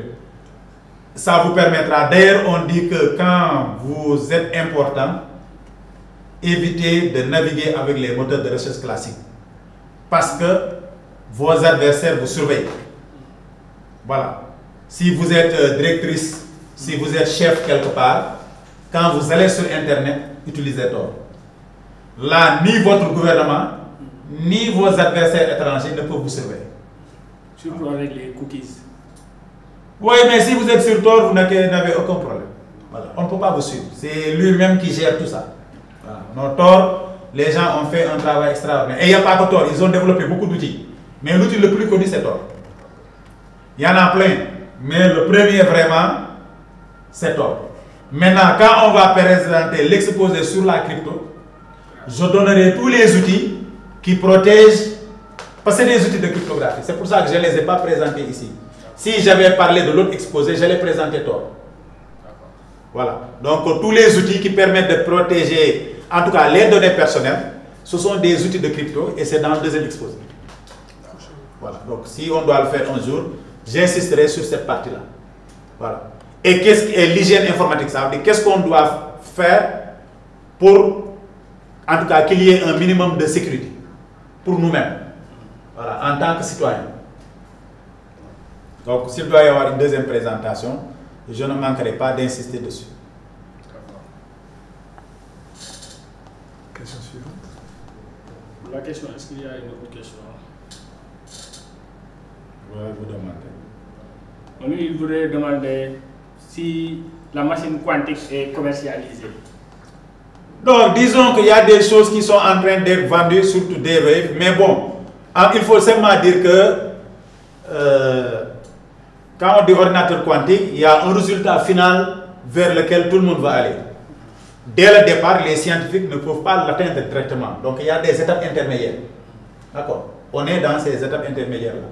Maintenant, une solution finale efficace qui fait un travail à grande échelle, ça on ne l'a pas encore. On a encore de petits ordinateurs quantiques qui font de petites choses. Voilà. Mais un ordinateur quantique, en tout cas, tel que la communauté mondiale l'attend, ça c'est encore une course. C'est pour ça que, bon, peut-être que si on a le temps, on fera un exposé sur l'informatique quantique, vous allez découvrir les différents types de technologies. Parce qu'avec les ordinateurs quantiques, il y a plusieurs technologies qui existent. Aujourd'hui, maintenant, celui qui arrivera le premier et qui fera mieux, peut-être va détrôner les autres. Mais aujourd'hui, il y a plusieurs approches qui permettent de fabriquer un ordinateur quantique. Voilà. Et l'intérêt de la fabrication des ordinateurs quantiques, c'est que ça va pousser les gens à comprendre la physique quantique. Or, la physique quantique est une révolution. C'est très différent de la façon dont on comprend le monde. Un exemple typique que je donne, voilà. C'est qu'aujourd'hui, moi, si je me déplace comme ça, je ne peux sortir que par la porte ou par la fenêtre. Dans le monde quantique, non. Quand vous envoyez un objet comme ça, il va sortir simultanément par toutes les portes qui existent. Simultanément, j'ai dit, hein. Voilà, il va sortir par toutes les portes qui existent. Et ça existe dans le monde quantique. Ou bien on te dit que l'objet est présent partout. Ah, nous, on ne peut pas. On n'est pas présent partout. Peut-être Dieu, mais nous, on ne peut pas. Voilà. Mais dans le monde quantique, être présent partout, c'est possible. Voilà. Donc, c'est un domaine fascinant, avec des propriétés extraordinaires. C'est pour ça qu'ils vont nous permettre de faire l'ordinateur de l'humanité. Parce que moi, je dis que les ordinateurs d'aujourd'hui qu'on a, c'est presque l'espèce animale, quoi. Voilà, ce n'est pas des ordinateurs intelligents, ce n'est pas des ordinateurs qui ont une capacité de travail, ils ne savent pas calculer, en tout cas, ils ne savent pas faire certains calculs. Voilà. Disons que dans 100 ans, bon, quand nos petits-enfants découvriront que nous, ce sont ces types d'ordinateurs-là qu'on utilisait, que l'IA n'existait pas encore, que l'informatique quantique n'existait pas encore, bon, ils vont se dire que vraiment, on vivait, nous, à la préhistoire de la technologie. Et c'est comme ça que les sociologues doivent aussi l'étudier. Voilà. Que la technologie, elle est encore dans la préhistoire. On n'est pas encore dans l'histoire de la technologie. Non. L'histoire de la technologie, elle est encore à faire. Voilà. On est encore dans la préhistoire. C'est pour ça que je taquine mes étudiants en leur disant, faites tout pour finir votre thèse. Parce que dans 200 ans, dans 400 ans, quand on va parler de l'histoire de la science, on va vous citer parmi les premiers. Et peut-être même dans 100 000 ans. Dans 100 000 ans, on va vous citer parmi les premiers. Donc la science, elle est en train de naître. Il ne faut pas qu'on pense qu'elle a atteint son apogée. Voilà. Et les révolutions de l'IA nous le montrent. Voilà. Il y a 20 ans, en 2000, on ne pensait pas que ça allait évoluer comme ça. Voilà. On ne pensait pas que ça allait évoluer comme ça. Voilà. L'informatique quantique aussi, on ne pensait pas que ça allait évoluer comme ça. Même si mathématiquement, on connaissait les résultats bien avant. Donc, dans 100 ans, ça va tellement changer que les gens qui seront là seront étonnés de savoir que nous, que ce sont ces types de machines et ces types d'informatique-là qu'on utilise. Voilà. C'est là où ça a un intérêt fondamental. Donc, si vous êtes jeune, en tout cas, je conseille à tout le monde de s'y mettre et que demain, on va vous citer parmi les ancêtres. Professeur, je crois que notre directrice, Mme Ba, va intervenir en deux. Oui, il n'y a pas de problème. Oui, je connais vraiment. Vos propos sont tellement inspirants que j'aurais une dernière question qui est relative en fait à la question des formations. Si vous venez de dire quelque chose d'extrêmement important, c'est que aujourd'hui nous sommes à l'aurore en fait. C'est vraiment l'aube d'une nouvelle ère. Et quand c'est comme ça, nous pouvons transformer radicalement les choses et changer énormément de choses pour notre continent et les populations qui y sont. Mais quel type de formation et quel type d'étudiants et de chercheurs nous devons former pour pouvoir répondre et saisir au bon toutes ces possibilités en réalité? Comment faire pour ne pas passer à côté de toutes ces possibilités? Merci pour votre question parce que tout à l'heure ma présentation a commencé comme ça. Une prière pour qu'on ne rate pas le tournant cette fois-ci. Voilà. Si vous regardez la première page, j'ai dit il y a 60 ans, à l'aube des indépendances, l'Afrique a raté le virage du nucléaire. Aujourd'hui, il ne faut pas que l'Afrique fasse les mêmes erreurs avec les technologies qui sont en train d'émerger. Donc c'est une chance. Aujourd'hui, qu'on n'ait pas encore tout fait avec l'IA, qu'on n'ait pas encore tout fait avec l'IoT, qu'on n'ait pas encore tout fait avec l'informatique quantique. Mais on a une difficulté majeure. Pour moi, la difficulté majeure, ce sont les moyens. Parce que moi, ce que je sais de l'histoire, c'est même dans l'Antiquité, les études montrent que ceux qui ont écrit vivaient dans un environnement qui leur permettait de faire des études. Et on sait que les études étaient réservées à la classe dirigeante, étaient réservées à la haute hiérarchie. Ce n'est pas n'importe qui pouvait faire des études. Il y a 3000 ans, il y a 4000 ans, il y a 5000 ans, non. Ce n'est pas n'importe qui. La démocratisation de l'enseignement, c'est très très récent, ça ne fait même pas 200 ans. Voilà, donc l'histoire a montré que tous les grands savants ont à peu près, entre guillemets, grandi dans la cour du roi. Voilà, ça veut dire qu'on les a mis dans des conditions qui leur permettaient d'écrire, d'abord d'apprendre, parce que le plus difficile c'était apprendre. Voilà, de savoir lire et écrire. Il fallait être privilégié pour savoir lire et écrire. Voilà. Après, ça leur permettrait après, à leur tour, d'écrire et de produire. Donc jusqu'à présent, l'histoire de l'humanité n'a pas montré qu'on peut être pauvre et être de grands chercheurs. En tout cas, ce n'est pas ça que moi je vois. Peut-être que vous, les sociologues, vous avez vu autre chose. C'est votre domaine. Mais moi, c'est ma simple analyse de l'histoire me dit qu'on ne peut pas faire de la recherche si on n'a pas de moyens. Voilà. Donc, on n'a pas peut-être les mêmes ambitions que les pays développés, parce qu'on n'a pas les mêmes moyens. Mais, par rapport à notre niveau, il y a des choses qu'on doit viser. Et pour cela, il y a un problème d'organisation, deux, un problème de moyens. Évidemment, ces deux-là ne marchent pas s'il n'y a pas la volonté derrière. Voilà. Donc, pour moi, il y a organisation et moyens. Voilà. Et le soubassement de ces deux-là, c'est la volonté. Voilà. Il faut qu'il y ait des gens qui soient volontaires, soit au niveau de l'État, soit au niveau de la population pour organiser. Parce que parfois, une seule personne volontaire peut changer complètement les choses. Voilà. Donc, c'est ce que j'ai à dire sur ce point-là. Évidemment, maintenant, où est-ce qu'il faut faire la recherche? Il y a deux aspects. Bon, disons sur la recherche, il y a deux aspects, fondamentalement pour moi. Le premier aspect sur la recherche, c'est que quand on va sur Internet, dans chaque domaine, on sait exactement où en est la production de connaissances au niveau mondial. Donc, nous avons une responsabilité de contribuer à la constitution du savoir universel. Voilà. Nous avons la responsabilité de contribuer à la création des connaissances. Voilà. C'est ce que nous faisons tous les jours, nous faisons des recherches, nous publions des papiers. Mais il y a un deuxième volet, c'est que nous devons nous organiser pour que nos recherches aient un impact sur notre développement. C'est là où on a des difficultés, nous, en Afrique. Voilà. S'organiser pour que nos recherches aient un impact sur notre développement. Nous contribuons à la création des connaissances au niveau universel. Mais c'est pas tout le temps, bon, peut-être certains collègues le réussissent, mais tout le monde ne réussit pas, en tout cas, à faire des choses qui permettent que cela ait un impact sur notre développement. Voilà. Pour moi, les deux sont importants.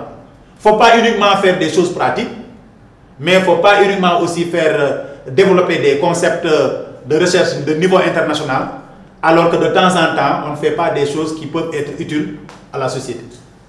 Voilà. Mais je reviens encore au problème de moyens. Nous, dans notre labo, les thèmes sur lesquels on travaille, on a plein de propositions depuis plus de 15 ans qui auraient pu améliorer en tout cas le niveau de sécurité de l'État.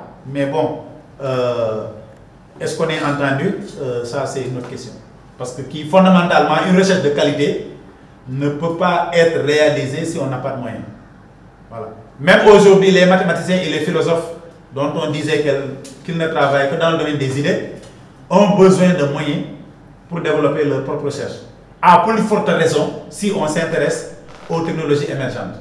On ne peut rien faire dedans s'il n'y a pas d'organisation, s'il n'y a pas de moyens, s'il n'y a pas de volonté.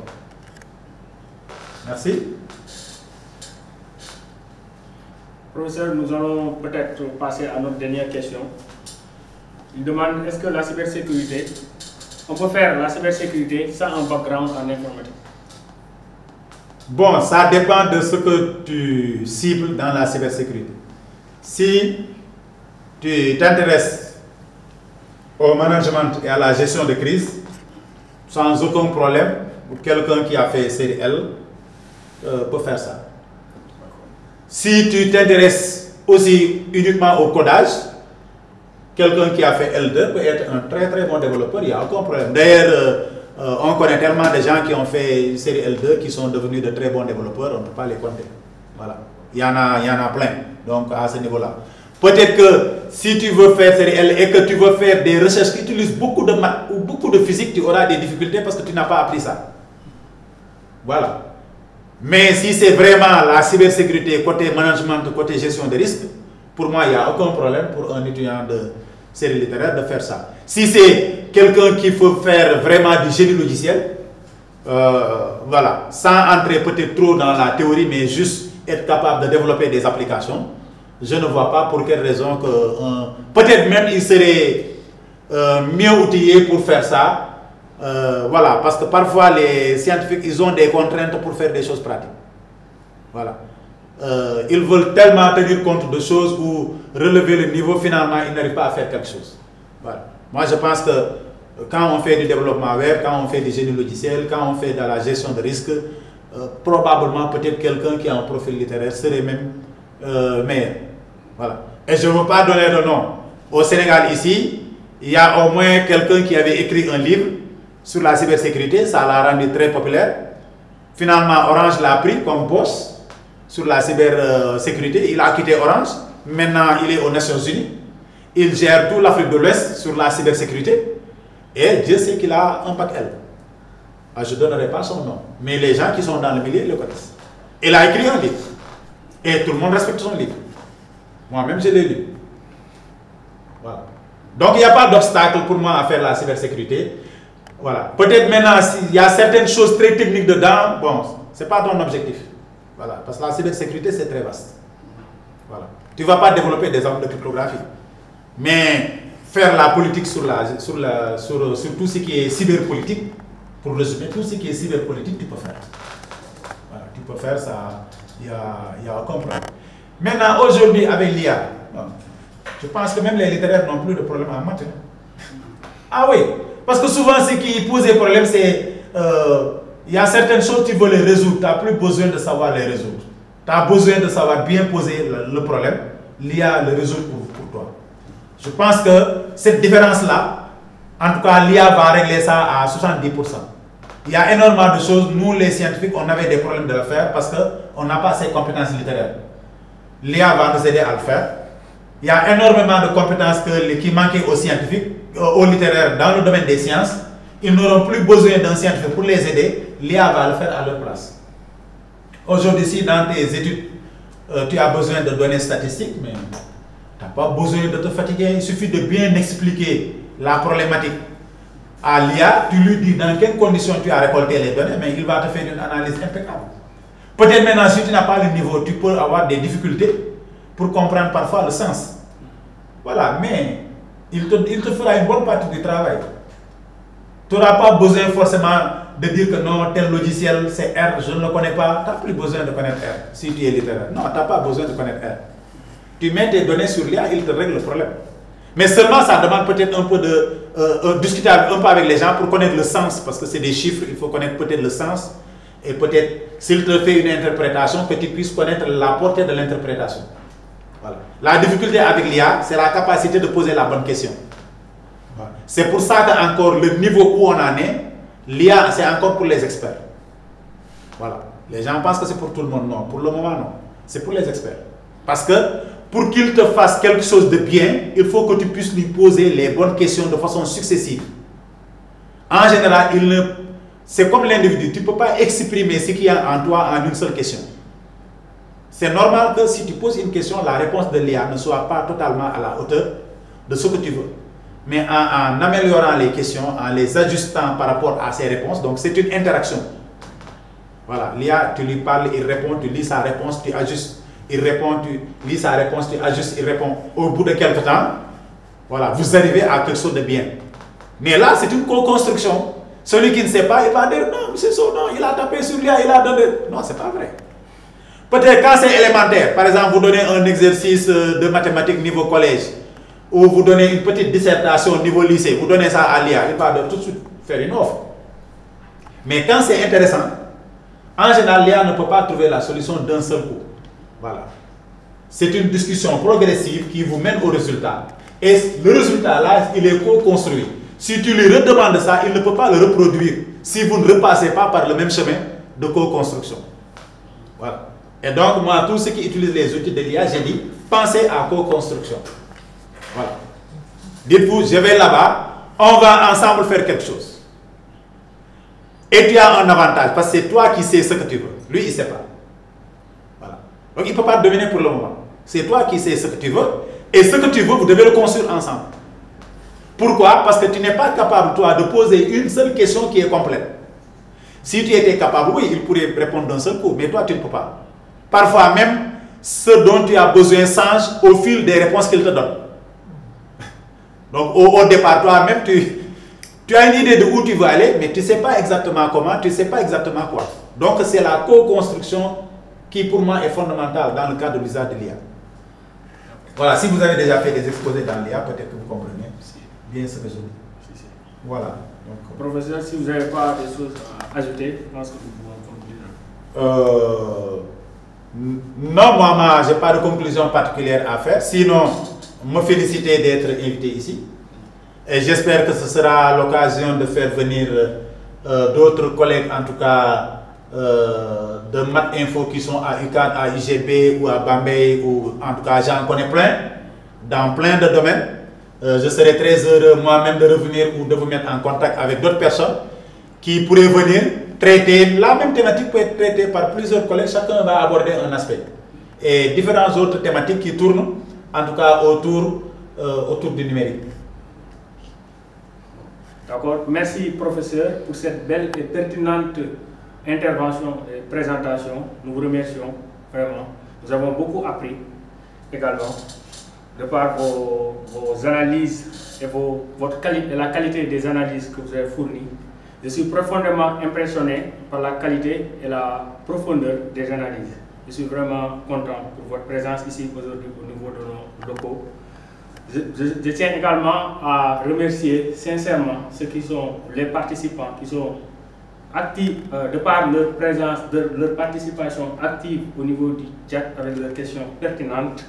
Mais je suis également heureux d'avoir partagé avec eux cet immense plaisir, avec ces moments d'enrichissement intellectuel avec le professeur Djibi-Sow aujourd'hui. Je vous dis merci et je vous donne également rendez-vous dans un mois pour un prochain numéro. Merci. Voilà, merci et bon après-midi.